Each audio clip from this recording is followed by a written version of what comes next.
I have a knack for getting myself into situations that I later regret, and this Swaysey beach thing has turned out to be one of those. We're heading to Swaysey Beach, I'm not sure, something like that. Road hazard. Little Miss Nix is here to help me drive. Oh, and Nix has Swaysey's Beach. Spotted Beach.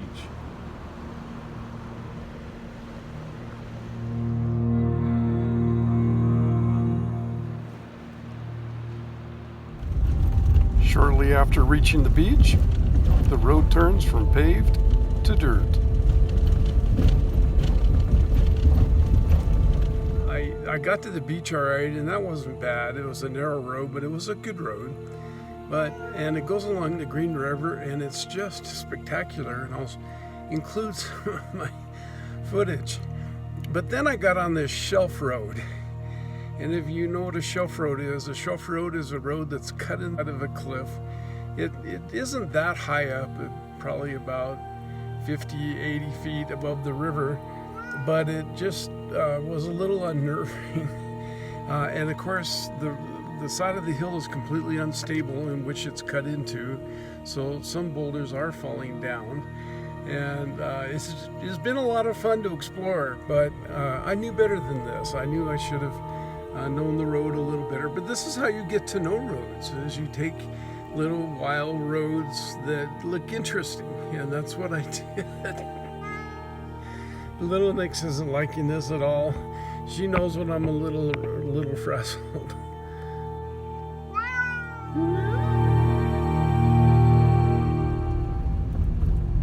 You don't have to have four-wheel drive to come back here. I don't think it could hurt. Just give you a little more traction, but you really don't need it.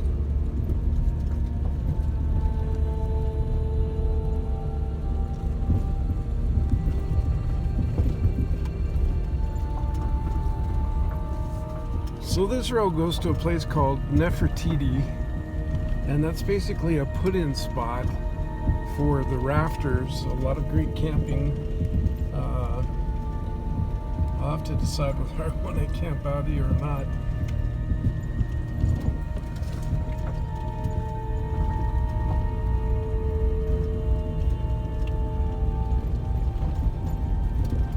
So we've come to an old stone cabin, and the BLM even labeled it for us, Stone Cabin.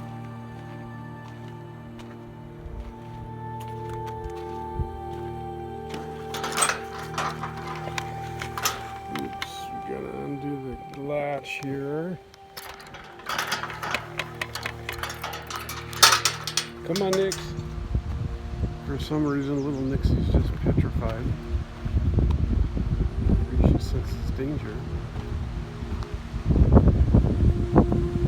Check this out.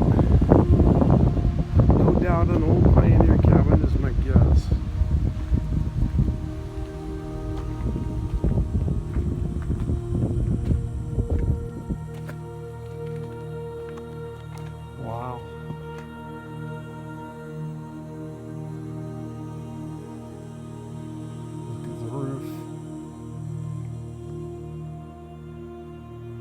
I'm guessing the hole is how they heated it. They probably had a big stove or something right in the middle.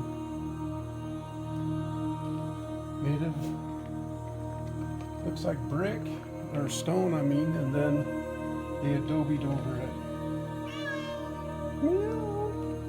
Come on, darling. Come on. An old water pipe here, where they probably brought in water from the river. Look at the hinge on the door. Actually, there are two hinges. And those were screws.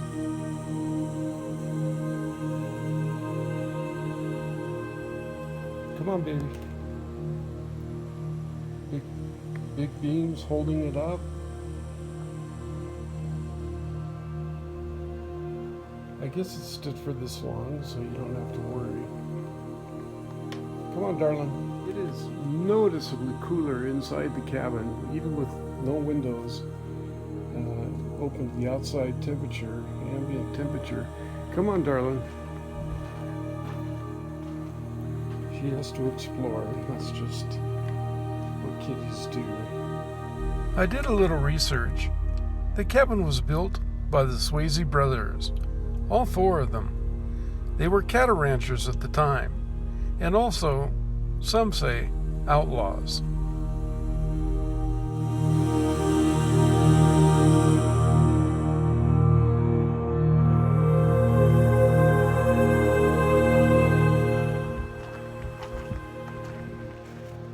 So you go through the gate.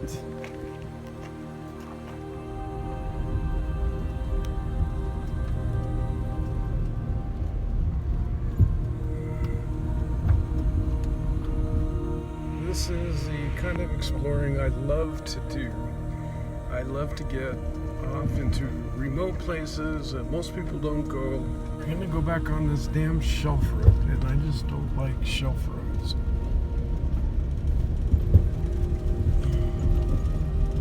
What I got on my right is really unstable, and then I've got the drop on the left, and that just drives me nuts.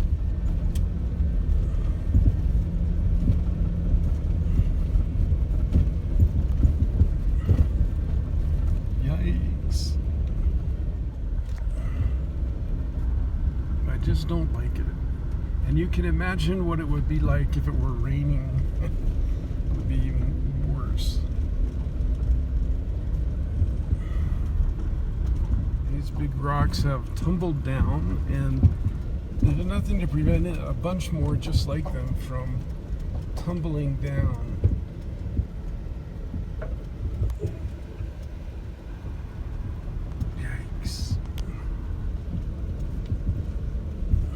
Yes, that's a hot spring over there, because it looks like the coolest hot springs make, but I don't know for sure. It may just be a resting place.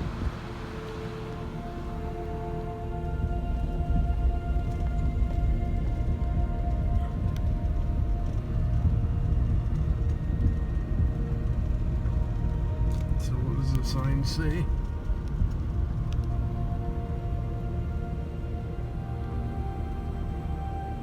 Nefertiti.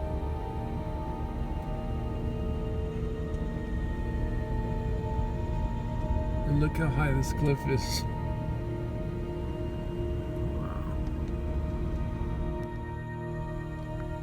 So I was thinking, if I had one of those really expensive vans, say a Sprinter or some other four-wheel drive type van, would I be willing to drive it back here or not? And I think the decision for me would be probably not. Because, not that the van wouldn't make it, of course, being four-wheel drive, it would make it.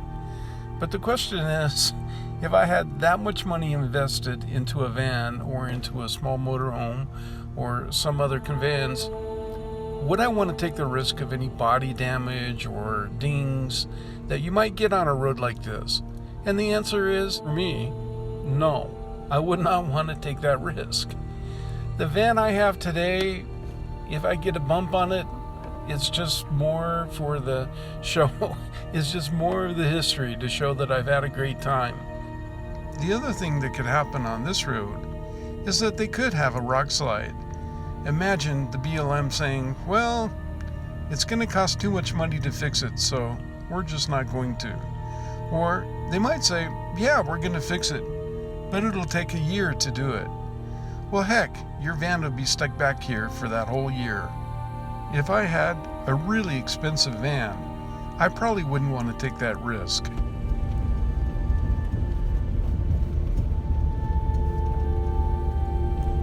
Well, we finally made the launch area, Nefertiti.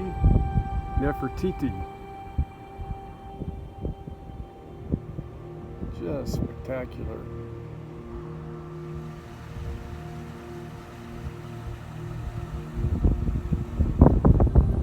Regulations, the Green River map,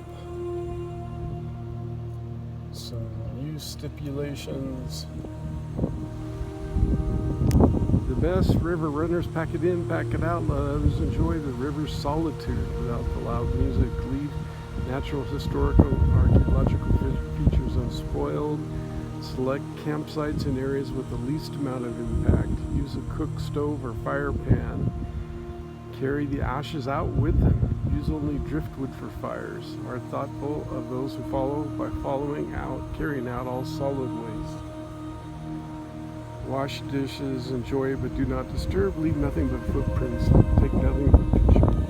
There's a little lioness. A little leopard.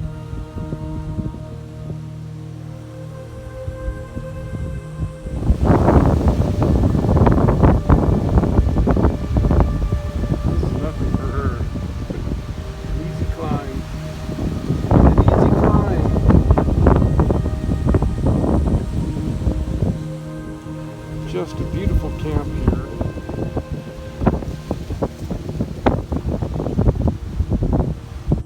I found out later there are petroglyphs here and the remnants of another stone house.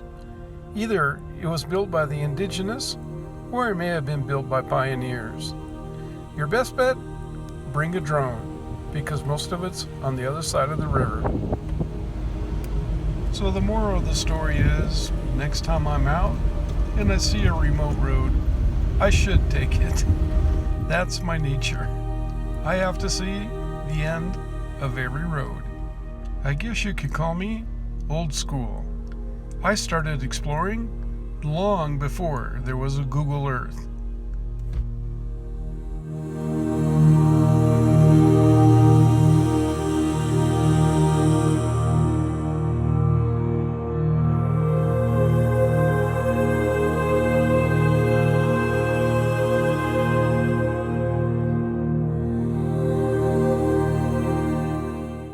Before we go, let me show you the campground. I think it's one of the best laid out campgrounds I've ever seen. $15 a night, payable to the BLM. There's a lot to do in this canyon, and I'll never look at Green River in the same way. There, of course, is river rafting, and some people go by inner tube. There are the petroglyphs, and it's a great place to run a drone. Why not bring your ATV? And of course, photography and videography for some spectacular scenery. Come to Swaysey's Beach. You'll have a great time, I'm sure, just like I did. Thank you for coming with me to Swaysey's Beach. I am visiting a lot of remote places that a lot of van people never go. And I'm trying to show that there are adventures to be had all over this country. All you have to do is look. It takes a little effort to research sometimes, or just a little effort in exploring. But if you do that, you'll find what you're looking for. Well, this is Tim Painter for The Van Life, wishing you all the very best. If you liked today's video, please push like. Because it really helps. We're really trying to build the channel, and so every like is important. Oh, and don't forget to leave your comments. I read every comment and I respond to almost every one. Okay guys, we'll see you soon. Bye bye.